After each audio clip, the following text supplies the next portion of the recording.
Hello out there, YouTubers. We are working on that big log. Don't ask me. See if I can get in the screen, because it's better looking at somebody than not looking at somebody. I think I might be in the screen. What I'm doing with this log, I got no idea what I'm doing with this log. I am, you know how it's been so long since I cut anything. I'm rusty at cutting. And I was never really probably the best sawyer in the world anyway. And then when you put on top of it, you got an old manual mill or a new manual mill. Not like that old thing that Mark's got. It kind of changes the way you're going to cut things. First of all, this log I probably should have never sawed, okay? And it's been kind of sitting in the back of my mind, even when I got the next part of it down there. And if you go back in the summertime, they dropped a big tree in my backyard, and it was just junk. And this is the bottom part of that junk, and I'm finding out it to be junk too. And I said all along I should probably just cut this whole thing up for firewood. Of course, now it's getting windy. You probably won't be able to hear that. So anyhow, the reason I'm cutting what it is now, if you can see, I'll show you in a minute. There's a big knot here and a real big knot down here that it's kind of faded away, so you can't really see it anymore. So I can't get my 12-inch boards out of that. And there comes a point when you're sawing a log and you got it on the mill, you're going, what's the fastest way I get this piece of junk off the mill? Well, there's no easy way to deal with a big heavy log like this. So the best thing I think is just saw it up, and it might just all become firewood. I got no idea. Doesn't seem to be anybody who wants to pay anything for oak.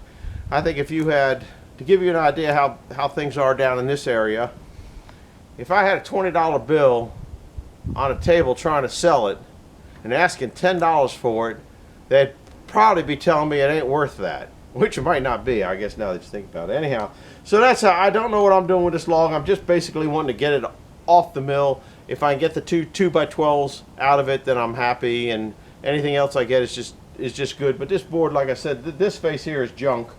If I had the log turner like Mark had, I'd probably flip it around and cut this down to 12 inches, and then I could cut a bunch of 12s off of it. But I just don't know. And you're not going to know what you get into it until you get down into here. So it's, you might turn it into, and this could turn into a great big rot spot, and you might not end up getting anything out of it. Anyhow, what my plan is on this one, and then I'm going to go through some other stuff. I kept it up, you can't see here, but I got it chained up because I didn't really want it sitting down on the metal, because oak and metal don't go along too good. So I had it up, and it's actually off of it here. It's up on these things. So I'm hoping this will come up and roll down enough. It probably won't roll on this side, but it'll roll on the far side down there. If you see the roller down there, because I got removable bunks, which is not really the most favorable thing in the world, I can't put a permanent roller down there. So I put a cant hook on it there, the biggest one I got, and I couldn't even shake that log. It's still a pretty healthy piece of log. I mean, it's I forget what we're at here at the big end. Let me get a tape. I think it's still 20 inches there. Crash! I heard it. Now the other end's bigger. We're still sitting at 19 inches there. The height of that is 24, so I'm not down to my magic number yet. So I can't cut any more off this side. Don't really want to anyway, because I got the two bad knots in there. So that kind of shows you kind of where I'm at here. So I'm gonna roll it down and wrestle with it. Roll it down and wrestle with it. I don't know why this camera went crooked. And all I got is just a regular old coming down. Oh my goodness, look at, who's that? Wait a second. Those guys coming out of hibernation. Look at that. Look at those guys over there.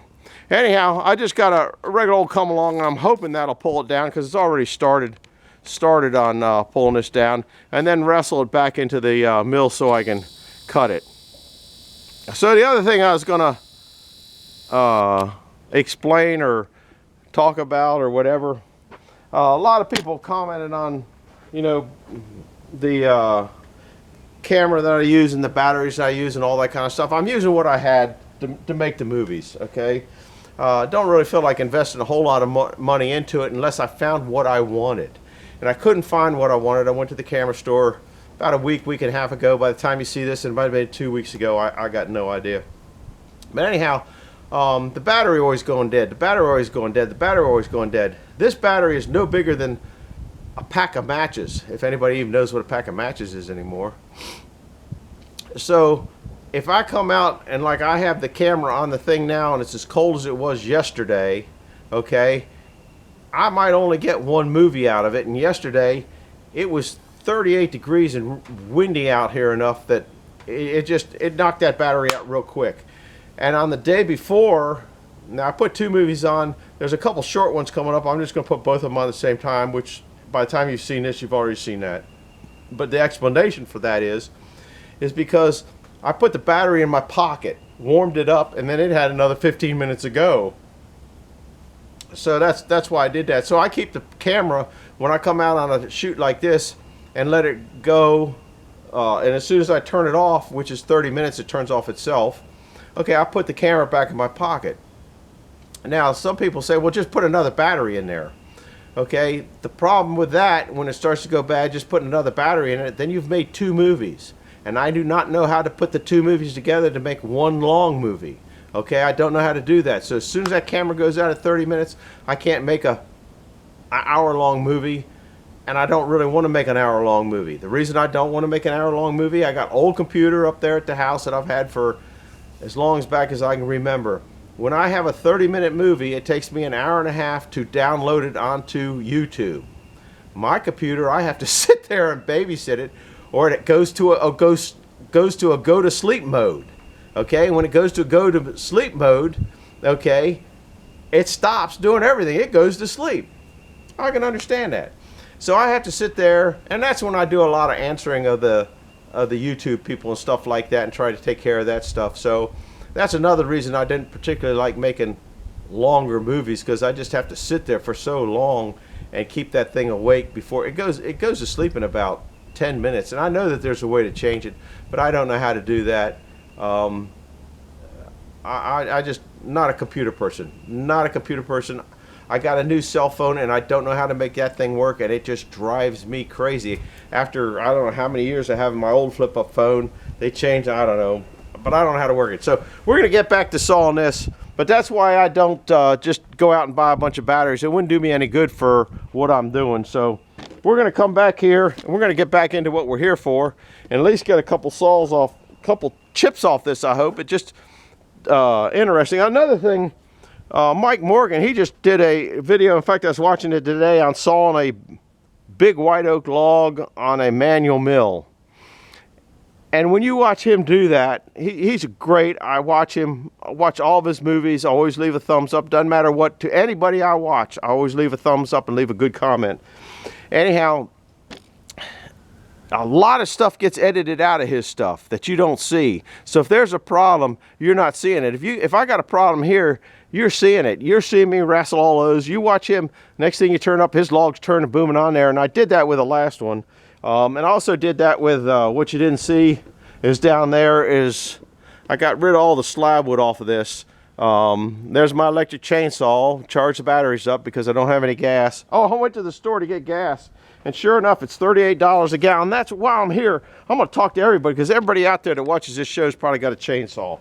And okay, the gas that they're getting now in the cans, okay, I got steel saw, so I get steel gas. Don't know if it's better, don't know if it's worse. I notice it's 93 octane, and I've been using 91 octane for years in my saws. But anyhow, I'm having a hard time getting corn-free gas, and I don't want to put corn gas in these saws and a lot of other things I got around here. If any of you out there gone out and bought the steel gas for their steel chainsaws, or Husqvarna gas, I guess they got it for their Husqvarna, is it better? Does your saw run better? I know it's supposed to have a 2-year shelf life. I was wondering if everybody's ever used aviation gas. Aviation gas is a special blend that's not supposed to foul out for at least 2 years or 3 years or something like that. Project Farm, Pro Farm or something like that guy, I enjoy watching him, and I haven't been able to find a video on, you know, the longevity of waiting gas, and he can't wait out 2-year gas anyway. I know the corn gas, it just eats crap up bad around here. You know, I don't even want to get into all that. But my question out there to a lot of people is, have you tried the steel gas in your steel chainsaw or Husqvarna gas in your Husqvarna? Have you noticed a difference? Because that stuff, at one store was $32 a gallon, the other store was $39 a gallon. And I'm starting to think, you know, you're starting on a day, I can go through 2 gallons of gas. So you're talking almost, you know, almost $80 on a day cutting saw. That's really biting into starting to think to turn the thermostat up instead of just sawing wood. So anyhow, that's, you know, just curious of y'all's experience on those kinds of gas, if you've had it, if you use it, if you buy it. Because down here in Maryland, we're having a hard time getting corn-free gas. So we're gonna pull this over. Watch, you're gonna see either crash or something. I don't know what you're gonna see, because each log is different. Oh man, it didn't look like it went too bad. Did you see the roller side? Did you see the roller side over there, how it just rolled right in? That's what it's supposed to do. And I'm on the beds there, so I think I'm in pretty good shape.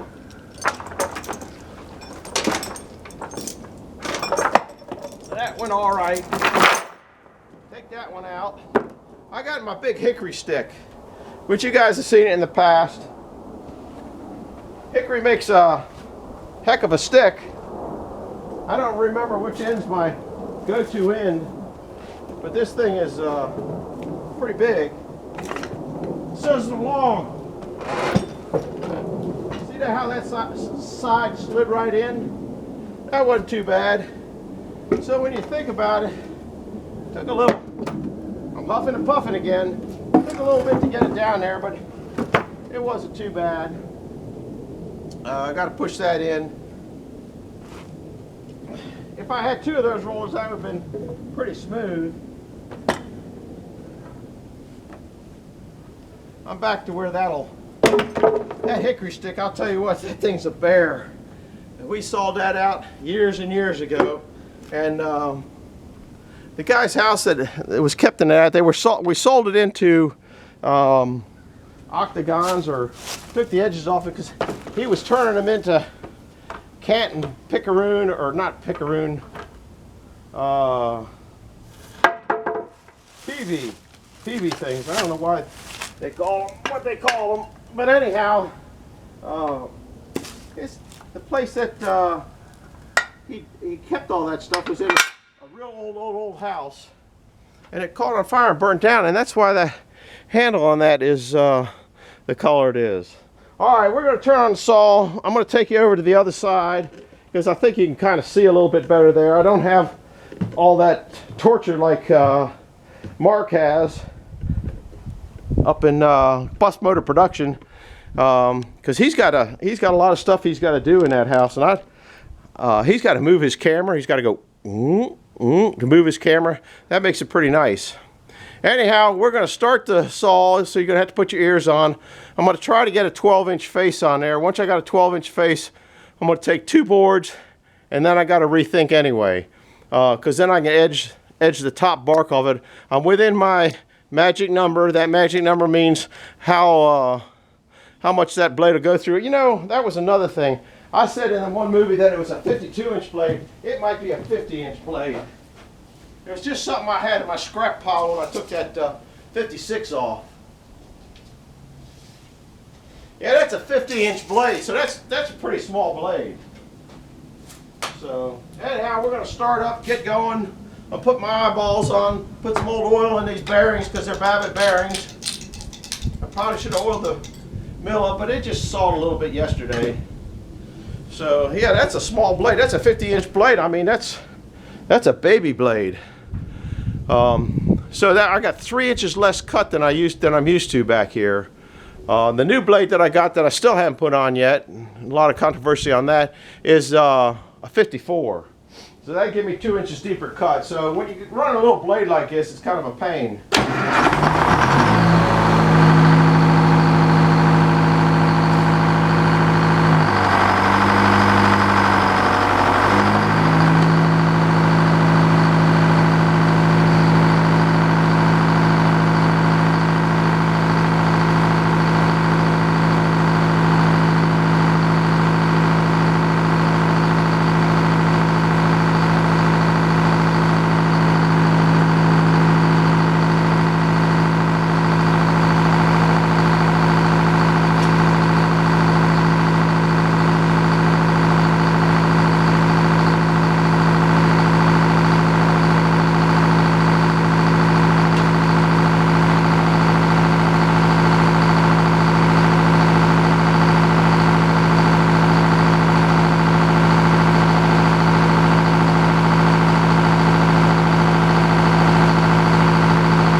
bad. I'll let that guy take a choice. He's using it for pickup truck sides, and like I said, a pickup truck side is best made out of gum, I think. That's pretty solid there, so he'll be all right there. And that one down there is not too bad solid, so I cut all three of those at 12. They're a little bit stronger. They're 2 1/4. He can, if he routers off this end a little bit, or lets them dry a little bit, they're going to shrink down anyway. But before, that thing turned real easy once it's to a weight where I could move it. So that wasn't too bad. That's comfortable. When you saw me taking the first cut over, if I want a 6-inch face up, then I'd kind of measured over how far. So my first cut should give me a 6-inch face. That's still about 14 inches wide. I think it's 14 inches wide. No, it's 14 inches tall. I don't know what the width is, and I might get in there and find that I can get a couple nice boards out of it, but I kind of don't think so, because there's all sorts of nonsense in there. But we'll bring you back for sawing on that. I'm going to knock this one out because I got to get these back over to the other side so I can clean them up. And those things are heavy. This is oak. This is it's like 22 inches, ice cold, man. You can really feel the moisture going off of it. But I might knock that. I gotta get them on the other side and take a look at them. So that's gonna take me a little huffing and puffing. We'll do it because we got 4 minutes. The first one's gonna be the hardest one because it's the widest one, and it's not going to go between those boards there. That's on the Frick mill. That was the biggest screw up they did. Okay. Now if you take this off and this off, that'll give you another couple, it's going to give you another 2 inches. Okay, but when you're running, I'm running 21 inches right now. I don't have 21 inches between there, I don't think. Let me get my tape. But that's one of the biggest screw ups Frick did. Even on that big saw I got down there, that number 1, you got a problem there. Now, there's ways to change that, but not easily. See, that's 20 and a half. So if I cut my max, which that max isn't really that high, this board here is 21. It ain't fitting through there. So I might just knock that off and then I can slide it through. I think I'll do that. I'm at 20 inches here. What was I there? So if I get down to 20 inches, so I think I'm just going to take the chainsaw and knock that off. Then I can slip it through there. So we're at 27. Well, you guys want long movies. You're going to watch me do that, and then I'm not killing myself. Where am I at 20? 20. So I just got to knock a few inches off, then hopefully it'll go through there. I got my little electric saw here. It's not doing too bad. I should have sharpened the chain, but I didn't feel like it. We're at 27, 28. You only got about a minute, and you're going out. This isn't. Oh crap, the other one just went off the other.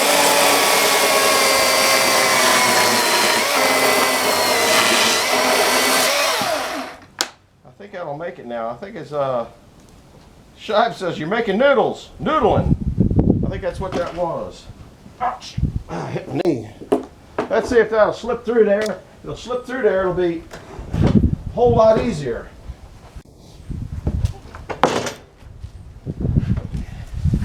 Where's the camera at? We got about, hey, we're still hanging in there.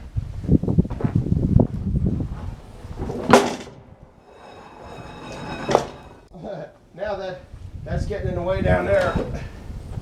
But I'm gonna let it go out until it goes out. So you're gonna get a full 30-minute one. I'm gonna push that log down, move these things out of the way. That's one nice thing about a little sawmill. These generally roll pretty easy. There's still a lot of weight on there.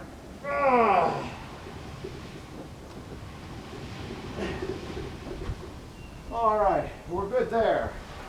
I'm gonna push this under here. Push this here. Push those back there. Can't do that. They ain't moving. Oh well, I think by now you guys are out anyway. No, it's still on there. I can see the nose of the camera still out.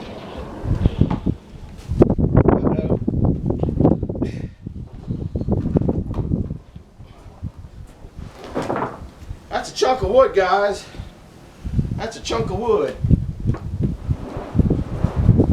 Oh my goodness.